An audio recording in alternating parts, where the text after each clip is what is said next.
జై శ్రీరామ్. మనం సంపాదించినదంతా మనం చనిపోయాక కూడా మనతో తీసుకెళ్ళవచ్చా?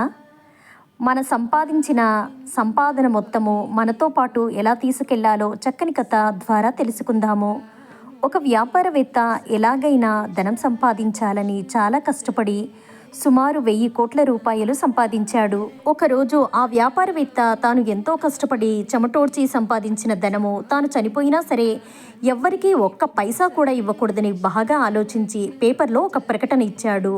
ఏమని అంటే, ఎవరైతే నేను చనిపోయిన తరువాత నా డబ్బు నాతో తీసుకుని వెళ్ళే సులువైన సలహా ఇస్తారో వారికి 10 కోట్లు ఇస్తానన్నాడు. నెల గడిచినా ఎవ్వరూ రాలేదు. అప్పుడు మళ్ళీ 100 కోట్లు ఇస్తానన్నా ఒక్కరు కూడా రాలేదు. దానితో చాలా బెంగతో చిక్కి సగమైపోయి ఉండగా ఒకరోజు ఒక జ్ఞాని వచ్చి, నేను మీ డబ్బు మీకు చనిపోయిన తరువాత కూడా మీకు ఉపయోగపడే సులువైన సలహా చెబుతాను అని